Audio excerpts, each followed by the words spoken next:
இன்னைக்கு நம்ம ஒரு பெர்ஃபெக்டான பேக்கரி ஸ்டைல் வெண்ணிலா ஸ்பஞ்ச் கேக் எப்படி பண்ணுறதுன்னு தான் பார்க்க போகிறோம். வாங்க வீடியோக்குள்ளே போகலாம். இதுக்கு ஃபஸ்ட்டு நம்ம 6 முட்டை உடச்சி எடுத்துக்கணும்.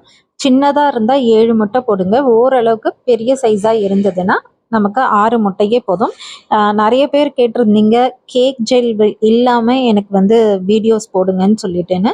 ஸோ இதுதான் வந்து கேக் ஜெல் இல்லாமல் எப்படி பர்ஃபெக்டாக பண்ணணும், பேக்கரிலையும் எப்படி பண்ணுறாங்க அப்படிங்கிறத தான் நான் வந்து இந்த வீடியோவில் காட்டுறேன். ஸோ லாஸ்ட்டு வரைக்கும் கரெக்டாக பாருங்கள். நடுவில் டிப்ஸ் அண்ட் ட்ரிக்ஸும் உங்களுக்கு சொல்லியிருப்பேன். இந்த கேக் வந்து நம்ம எதுக்கெல்லாம் யூஸ் பண்ணலாம் அப்படின்னு பார்த்தீங்கன்னா, இந்த கேக்கை வந்து நீங்கள் ஜென்ரலாக நம்ம ஐசிங் பண்ணுறோம் இல்லையா, செலிப்ரேஷன் கேக்ஸ், அதுக்கு இந்த ரெசிபியை நீங்கள் யூஸ் பண்ணலாம். நீங்கள் பிளெயின் கேக்காக டீ டைமில் பண்ணுறதுக்கு நீங்கள் லோஃப் பேனில் யூஸ் பண்ணியும் நீங்கள் இந்த பிளெயின் கேக் பண்ணலாம். பிளெயின் கேக்காக சாப்பிட்ணுன்னா அப்படியும் நீங்கள் பண்ணிக்கலாம். ஸோ இது ஃப்ராஸ்டிங், அது மட்டும் இல்லாமல் ஒரு டீ கேக், பிளெயின் கேக் அந்த மாதிரி இதில் இந்த ரெசிப்பியை நம்ம யூஸ் பண்ணிக்கலாம். ஓகேங்களா? ஸோ இப்போது நான் 6 முட்டையை உடச்சி போட்டாச்சு. இது கூட வந்து நம்ம ஒரு பிஞ்ச் ஆஃப் சால்ட்டு, ஓகே, இதை வந்து இப்போ நம்ம எலக்ட்ரிக் பீட்டரில் நல்லா பீட் பண்ணி எடுக்க போகிறோம். கூடவே வந்து 160 கிராம் சர்க்கரை எடுத்துக்கோங்க. நம்ம நார்மலாக டீ காஃபிக்கு வீட்டில் யூஸ் பண்ணுற அதே ஒயிட் சுகர் தான், பொடி பண்ண வேண்டாம், அப்படியே நம்ம எடுத்துக்கலாம். ஃபஸ்ட்டு லோ ஸ்பீடில் நம்ம நல்லா அந்த சுகர் இருக்கு இல்லையா, அது டிசால்வ் ஆகணும். அது அப்படியே கரையிற வரைக்கும் லோ ஸ்பீடில் அடிச்சுட்டு அதுக்கப்புறம் நம்ம ஹை ஸ்பீடில் ஒரு 4லேருந்து 5 நிமிஷம் வரைக்கும் அடித்து எடுத்துக்கலாம். இது வந்து நம்ம டெம்பரேச்சரை பொறுத்து இருக்குது. ஓகேங்களா? நம்ம நார்மலாக வந்து விப்பிங் க்ரீமுக்கு கோல்டாக இருக்கணும், பட் எக்குக்கு வந்து கொஞ்சம் வார்மாக இருந்தால் தான் சீக்கிரம் பீட் ஆகும். அதனால் இது கொஞ்சம் ஒரு 4 to 5 மினிட்ஸ் ஆகும். சில பேருக்கு இன்னும் கொஞ்சம் அதிகமாகவே ஆகும். ஓகேங்களா? முட்டையும் அதிகமாக இருக்கிறதுனால டைம் அதிகமாக எடுக்கும். இதனோட கன்சிஸ்டன்சி வந்து ரிப்பன் கன்சிஸ்டன்சியில் நமக்கு வரணும். அதே மாதிரி இந்த இதை நீங்கள் பீட் பண்ணும்போது பொறுமையாக ஃபஸ்ட்டு நல்லா ஃபோம் வரட்டும், அது வரைக்கும் லோ ஸ்பீடில் பண்ணுங்கள். அதுக்கப்புறமா நல்லா ஃபோம் வந்துருச்சு, உங்களுக்கு வந்து அந்த சுகர் எல்லாம் நல்லா கரைஞ்ச மாதிரி ஆயிடுச்சுன்னா அப்போ ஹை ஸ்பீடு மாற்றினா போதும். ஓகேங்களா? இப்போது நான் ஹை ஸ்பீடில் 5 நிமிஷம் அடிச்சிருக்கிறேன். ஸோ இப்போ நம்ம வந்து இதனோட கன்சிஸ்டன்சியை செக் பண்ணுறோம். இங்கே பாருங்கள் எப்படி இருக்குன்னு சொல்லிட்டு. இந்த மாதிரி நமக்கு வரணும், ஒரு ரிப்பன் கன்சிஸ்டன்சி வரணும். ஒரு 5 to 10 செகண்ட்ஸ் அது வந்து ஹோல்ட் ஆகணும். அந்தளவுக்கு இருந்தால் போதும். ரொம்ப ரன்னியாக வந்து பீட் பண்ண வேண்டாம். ஓகேங்களா? ஸோ இந்த அளவுக்கு இந்த கன்சிஸ்டன்சி நமக்கு இருக்கணும். இப்போ இது கூட நம்ம வந்து ட்ரை இன்க்ரீடியன்ஸை ஃபஸ்ட்டு தனியாக ஜலிச்சு வச்சுக்கலாம். ஏன்னா ட்ரை இன்க்ரீடியன்ஸை நம்ம கொஞ்சம் கொஞ்சமாக தான் இது கூட ஆட் பண்ணோம். நம்ம கேக் ஜெல் பண்ணுறதா இருந்தால் நம்ம மொத்தமாகவே வந்து அதில் போட்டுக்கலாம். பட் கேக் ஜெல் ஆட் பண்ணாததுனால, ஏன்னா அந்த கேக் ஜெல்க்கு எமில்சிஃபையர் அந்த ஸ்டெபிலிட்டிலாம் அந்த ரைஸ் பண்ணதை அப்படியே வச்சுக்கிற ஸ்டெபிலிட்டி இருக்கும், அது ஸ்டெபிலைசர் மாதிரி. ஸோ அதனால் நமக்கு ப்ராப்ளம் இல்லை. பட் வந்து ட்ரை இன்க்ரீடியன்ஸ் இப்போ நம்ம கேக் ஜெல் போடலன்னா நம்ம அந்த எக்கை வந்து ரொம்ப வந்து ஒரு ஜென்டிலாக தான் நம்ம வந்து ஹேண்டில் பண்ணோம் அந்த எக் மிக்ஸ்சரை. ஸோ இப்போ வந்து 160 கிராம் மைதா எடுத்திருக்கேன். இது கூட வந்து 1.25 டீஸ்பூன் பேக்கிங் பவுடர் எடுத்துக்கோங்க. இது 2 மட்டும்தான் நம்மளுடைய ட்ரை இன்க்ரீடியன்ட்ஸு. ஸோ இது கூட வந்து நம்ம ஒரு 1/4 கப் அளவுக்கு ஆயிலும் நம்ம சேர்த்துக்க போகிறோம். இப்போ இந்த வெட் இன்க்ரீடியன்ஸோட நம்ம வந்து ஆயில் சேர்த்துக்கலாம். அது வந்து ஒரு 1.25 கப்பு. ஓகேங்களா? அது கூட வந்து வெண்ணிலா எக்ஸ்ட்ராக்ட் நான் 1 டீஸ்பூன் ஊற்றுறேன். நீங்கள் வெண்ணிலா எசன்ஸாக இருந்தால் 2 டீஸ்பூன் யூஸ் பண்ணிக்கலாம். இது கூட நான் வந்து milk essence, butter essence 1/4 teaspoon, 1/4 டீஸ்பூன்னு மில்க் எசன்ஸும் 1/4 டீஸ்பூன் பட்டர் எசன்ஸும் நான் வந்து இதில் ஆட் பண்ணிக்கிறேன். இப்போ வந்து நான் பட்டர் எசன்ஸ் 1/4 டீஸ்பூனும் மில்க் எசன்ஸ் 1/4 டீஸ்பூனும் இதில் ஆட் பண்ணியாச்சு. ஸோ நார்மலாக உங்களுக்கு வந்து இந்த மில்க் எசன்ஸ், பட்டர் எசன்ஸ் வந்து அந்த எக் ஸ்மெல் வராமல் இருக்கிறதுக்காக யூஸ் பண்ணுறது. இது வந்து ஆப்ஷனல் தான், வேணும்னா யூஸ் பண்ணிக்கலாம். ஏன்னா நிறைய பேர் எக் ஸ்மெல் வருது அப்படின்னு சொல்கிறதுனால தான் நான் இன்றைக்கி இதை யூஸ் பண்ணுறேன். பட் நான் நார்மலாக யூஸ் பண்ண மாட்டேன். நான் எந்த மாதிரி சமயத்தில் இந்த மில்க், பட்டர் எசன்ஸ் நம்ம யூஸ் பண்ணிக்கலாம்னா, இப்போ கேக்கு நம்ம பண்ணி எடுத்தோன்னா அந்த எக் ஸ்மெல் வரும், அது கொஞ்சம் நேரம் கழித்து தான் செட்டில் ஆகும். நீங்கள் வந்து இப்போ நான் இன்றைக்கி கேக் பண்ணிவிட்டு நாளைக்கு காலையில் நான் வந்து ஃப்ராஸ்டிங் பண்ணுறேன்னா அப்போ நான் வந்து வெறும் வெண்ணிலா எசன்ஸ் யூஸ் பண்ணிப்பேன். இதே நான் வந்து கேக் பண்ணிவிட்டு 2 ஹவர்ஸ்லேயே சாப்பிட போகிறேன்னா அப்போ நான் மில்க், பட்டரு கொஞ்சம் ஆட் பண்ணிப்பேன். ஓகேங்களா? ஏன்னா எக் ஸ்மெல்லு நமக்கு ரூம் டெம்பரேச்சர் வர வர அப்படியே கொஞ்சம் செட்டில் ஆகிட்டே வரும். ஓகே, நெக்ஸ்ட் டேலாம் நல்லாவே செட்டில் ஆகிடும். ஸோ இப்போ வந்து இது கூட நம்ம அந்த எசன்ஸ் ஊற்றுனதுக்கப்புறம் ஒரு 5 to 10 செகண்ட்ஸ் லோ ஸ்பீடில் பீட் பண்ணி எடுத்துக்கோங்க. எப்போவுமே ஒன்ஸு எக்கை நீங்கள் நல்லா பீட் பண்ணி அந்த கன்சிஸ்டன்சி கொண்டு வந்துட்டிங்கன்னா அதுக்கப்புறம் ஓவர் பீட் பண்ணக்கூடாது, ரொம்ப ஹை ஸ்பீடில் வச்சு அடிக்காதீங்க. ஓகேங்களா? அதே மாதிரி அந்த எக்கை அடிக்கும் போதும் செக் பண்ணிக்கிட்டே இருக்கணும். ஸோ இப்போ வந்து நான் வந்து 1/4 கப் வந்து ஆயில், அதுக்கும் 1/4 கப்புக்கு 1 டீஸ்பூன் கம்மியாக எடுத்துக்கோங்க. ஆல்மோஸ்ட் வந்து 55 ml வந்து நான் ஆயில் எடுத்திருக்கேன். இந்த ஆயிலில் வந்து பார்த்தீங்கன்னா நம்ம கொஞ்சமாக வந்து கேக் பேட்டரை ஆட் பண்ணி மிக்ஸ் பண்ணிவிட்டு அதை கேக் பேட்டரில் ஊற்றிக்கோங்க. எதனால் நான் அப்படி பண்ணுறேன் அப்படின்னு பார்த்தீங்கன்னா, நிறைய பேர் வந்து இப்போ பிகினர்ஸே இருக்கட்டும், ஏன்னா நான் கிளாஸஸ் எடுக்கிறதுனால சொல்கிறேன், அவங்க ஆயில் போட்ட உடனே கரெக்டாக மிக்ஸ் பண்ணுறது கிடையாது. ஏன்னா நம்ம எக்கு போட்டதுக்கப்புறம் கொஞ்சம் பொறுமையாக பண்ணணுன்றதுனால ஆயில் ஊற்றிட்டு சும்மா 5 செகண்ட்ஸ் மட்டும் லைட்டாக பண்ணிக்கிறாங்க. அந்த ஆயில் வந்து கரெக்டாக போய் அது கூட ஒன்னோட ஒன்று வந்து சேர்றது கிடையாது, அங்கங்கே அப்படியே வந்து ஸ்ப்ளிட் ஆகி நிற்குது. ஸோ நீங்கள் இந்த மாதிரி ஒரு சின்ன பவுலில் அந்த ஆயில் எடுத்துகிட்டு அது கூட இந்த கேக் பேட்டரை போட்டு நல்லா மிக்ஸ் பண்ணிவிட்டு அதில் போட்டிங்கன்னா ஈஸியாக உங்களுக்கு வந்து நம்மளோட இந்த எக் பேட்டர் எக்கோடைய இதில் மிக்ஸ் ஆகிடும். ஓகேங்களா? இது வந்து ஒரு சின்ன டிப் தான். இதில் நான் டைரெக்டாகவே ஊற்றுறேன், நான் கரெக்டாக பண்ணுவேன்னா நீங்கள் டைரெக்டாகவே ஊற்றிக்கலாம். ஓகே. ஸோ இப்போது 6 முட்டை, 160 கிராம் சர்க்கரை, இது கூட வந்து பிஞ்ச் ஆஃப் சால்ட் போட்டு எக்கை நல்லா பீட் பண்ணி எடுத்துட்டோம். அதுக்கப்புறம் essence, vanilla essence 2 teaspoon add பண்ணிக்கோங்க. Milk, butter essence 1/4 teaspoon 1/4 teaspoon போட்டு 5 to 10 செகண்ட்ஸ் ஸ்லோ ஸ்பீடில் ஆட் பண்ணிக்கோங்க. அது கூட வந்து இப்போ ஆட் பண்ண நம்மளுடைய ட்ரை இன்க்ரீடியன்ஸ், அதுக்கு முன்னாடி ஆயில் வந்து ஒரு 1/4 கப்பில் 1 டீஸ்பூன் 55 ml ஆயிலில் கேக் பேட்டர் லைட்டாக ஆட் பண்ணி ஃபுல்லாக மிக்ஸ் பண்ணி அதில் மிக்ஸ் பண்ணிவிடுங்க. இப்போ நம்மளுடைய ட்ரை இன்க்ரீடியன்ஸில் வந்து நம்ம 160 கிராம் மைதாவும் 1/4 டீஸ்பூன் பேக்கிங் பவுடரும் எடுத்துருக்கோம். அதையும் வந்து ஜலிச்சு எடுத்துக்கோங்க. ஜலிச்சு எடுத்துகிட்டு கொஞ்சம் கொஞ்சமாக, நான் இதை வந்து ஒரு 4 தடவை இதில் போடுவேன். ஓகேங்களா? நீங்கள் ஃபஸ்ட்டு டைம் பண்ண போகிறதா இருந்தால் ஒரு ஸ்பூன் எடுத்துக்கோங்க, ஒரு 2 ஸ்பூன் 2 ஸ்பூனாக ஆட் பண்ணிவிட்டு மிக்ஸ் பண்ணுங்கள். இந்த மிக்ஸ் பண்ணி முடிக்கிற வரைக்கும் உங்கள் பீட்டரை ஆன் பண்ணாதீங்க. ஓகேங்களா? இதுவும் ஒரு டிப்ஸு. இது வந்து பிகினர்ஸ்க்கு நான் சொல்கிறது. ஓகேவா? இந்த மாதிரி பீட்டர் ஆன் பண்ணாமையே வந்து ஜஸ்ட்டு மிக்ஸ் பண்ணுங்கள், ஜென்டலாக மிக்ஸ் பண்ணுங்கள். ஓகே. ஏன்னா பீட்டர் நம்ம ஆன் பண்ணோன்னா கண்டிப்பாக வந்து இது கொஞ்சம் ரைஸ் ஆனது கீழே வரதான் செய்யும். அதுக்காக அது வந்து அப்படியே டவுன் ஆகிடுச்சுன்றதுனால அது வந்து பேட்டர் சரியில்லைன்னு கிடையாது. ஓகேங்களா? பேட்டர் சரியில்லை அப்படிங்கிறது எப்படி நமக்கு தெரியும்னா, அப்படியே ஃபுல்லாக அது வந்து ரொம்ப கீழே இறங்கிடும். 2வது அந்த எக் ஸ்மெல் உங்களுக்கு தெரிய ஆரம்பிக்கும் வெளியில். ஸோ அதுதான் வந்து உங்களுக்கு சரியாக நீங்கள் பீட் பண்ணலன்னு அர்த்தம். அந்த மாதிரி எக்கை நீங்கள் சரியாக பீட் பண்ணலன்னா நமக்கு அந்த கேக் ரொம்ப ரஃப்பாக வரும், ஒரு மாதிரி ரப்பரி டெக்ஸ்டரில் இருக்கும். ஓகேங்களா?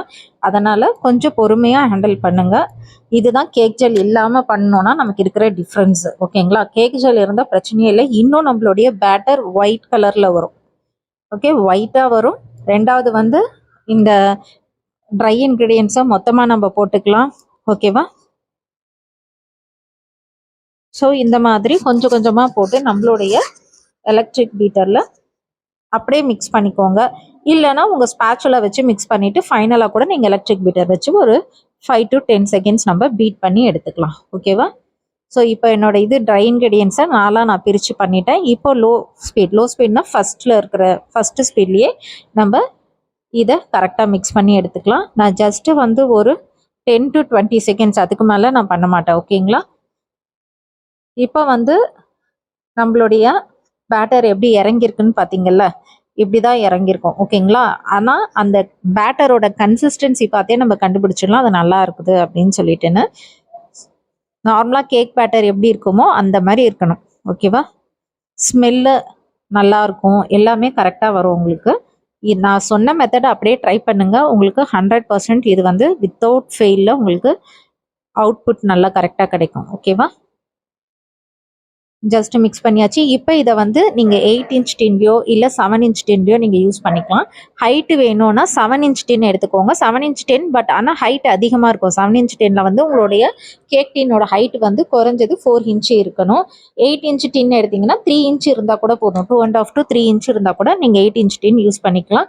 ஸோ நீங்கள் இந்த பேட்டரை அதாவது நம்ம கேக் பேட்டர் ரெடி பண்ண ஆரம்பிக்கும் போதே உங்களோட ஓடிஜியை 160 டிகிரியில் ப்ரீஹீட் பண்ண ஸ்டார்ட் பண்ணிடுங்க, ஒரு 10 to 15 minutes. ஓகேவா? நான் ஏற்கனவே சொல்லியிருக்கேன், ப்ரீஹீட்டட் ஓவனில் தான் நம்ம கேக்கை வைக்கணும். ஓகே. ப்ரீ ஹீட்டட் அப்போ தான் வந்து நமக்கு கரெக்டாக பேக் ஆகி வெளியில் வரும்.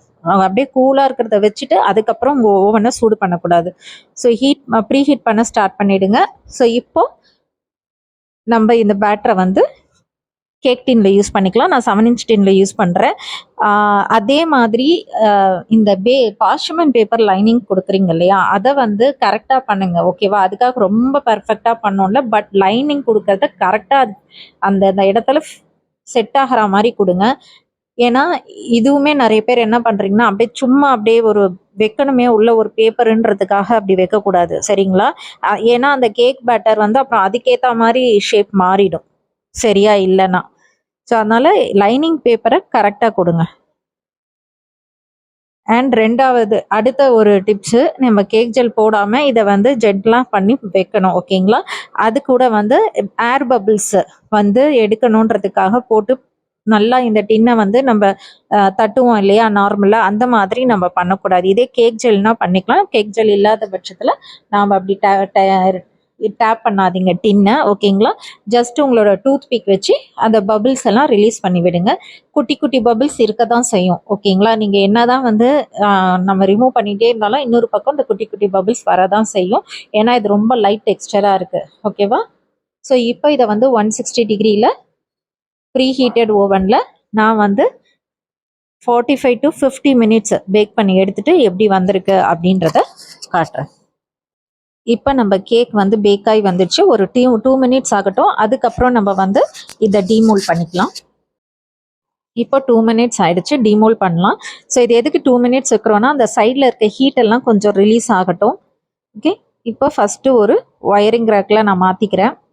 நீங்கள் நார்மலாக எந்த ஒரு ஒயரிங் கூலிங் ரேக் உங்ககிட்ட ஒன்று தான் இருக்குன்னா நார்மல் பிளேட்டில் மாற்றிட்டு அதுக்கப்புறம் அகைன் நம்ம கூலிங் ரேக்கில் மாற்றிக்கலாம். ஓகேங்களா? இது வந்து நான் லூஸ் பாட்டம் பேன் அந்த டின் தான் யூஸ் பண்ணுறேன். ஓகேங்களா? அந்த கீழே இருக்கிறது வந்து பாட்டம் வந்து லூஸாக இருக்கும். ஓகே. இந்த மாதிரி டின் இருந்தாலும் உங்களுக்கு இன்னும் ஈஸியாக இருக்கும். ஸோ இப்போ எவ்வளோ க்ளீனாக வந்துருச்சு பாருங்கள் டின்னு. நம்ம பார்ச்மெண்ட் பேப்பர் போடுறதுல இருக்குது. ஓகேங்களா? அதனால் பார்ச்மெண்ட் பேப்பரை நிறைய பேர் வந்து அது சும்மா ஜஸ்ட் லைனிங் தானேன்ட்டு அப்படியே சரியாக கட் பண்ணாமல் அப்படியே உள்ளே போட்டு அமுக்கி அதுக்கு மேலேயெல்லாம் பேட்டர் ஊற்றுறாங்க. அந்த மாதிரியெல்லாம் பண்ணக்கூடாது. ஓகேவா? அதே மாதிரி என்னதான் 2 மினிட்ஸ் ஆகிடுச்சு, ஹீட் கொஞ்சம் ரிலீஸ் ஆயிருக்குன்னு சொல்லிட்டு பார்ச்மெண்ட் பேப்பரை வேகமாக எடுக்காதீங்க. வேகமாக எடுத்தீங்கன்னா அப்படியே கேக் அதோட ஒட்டிக்கிட்டு வந்துடும். சரிங்களா? இதெல்லாம் சின்ன சின்ன விஷயம்தான். ஆனால் ஒட்டிட்டு வந்தாலுமே வந்து உங்களுக்கு அதுக்காக கேக்கோடைய டெக்ஸ்டரோ கேக்கோடைய டேஸ்ட்டோ மாறாது. ஓகேங்களா? பட் நம்ம வந்து சப்போஸ் ஃப்ராஸ்டிங் பண்ணுறோன்னா அதெல்லாம் இருக்குது இல்லையா, அதுக்காக நம்ம கொஞ்சம் முடிஞ்ச அளவுக்கு பெர்ஃபெக்டாக எடுத்துக்கணும். அதே மாதிரி நம்ம இதை ஸ்லைஸ் பண்ணும்போதும் சரி, ஏதாச்சும் ஒரு கட்டாச்சுன்னா அந்த பார்ட் அப்படியே வச்சு கூட நம்ம செட் பண்ணிக்கலாம். இப்போ இது பாருங்கள் எவ்வளோ சாஃப்டாக இருக்குதுன்னு சொல்லிட்டேன்னு. இப்போ இது வந்து அப்படியே ரூம் டெம்பரேச்சர் கம்ப்ளீட்டாக ரூம் டெம்பரேச்சர் வரட்டும். அதுக்கப்புறமா நம்ம இதை எடுத்து ஸ்லைஸ் பண்ணி எப்படி வந்திருக்கு, இந்த டெக்ஸ்டர் எப்படி வந்திருக்கு அப்படின்றத பார்க்கலாம். இப்போ நான் இதை அகைன் கூலிங் ரேக்கில் அதே எந்த பொசிஷனில் இருந்ததோ அதே பொசிஷனில் நான் வந்து ரூம் டெம்பரேச்சருக்கு வரட்டும். ஸோ இப்போ நம்மளுடைய கேக் வந்து ரூம் டெம்பரேச்சருக்கு வந்துருச்சு. இப்போ இதை நான் வந்து உங்களுக்கு கட் பண்ணுறேன். நீங்கள் எதில் வச்சு கட் பண்ண போகிறீங்க அது உங்களுடைய சாய்ஸு. உங்களுக்கு நைஃப் வச்சு கட் பண்ண தெரியும்னா நைஃப்பில் வச்சு பண்ணலாம்.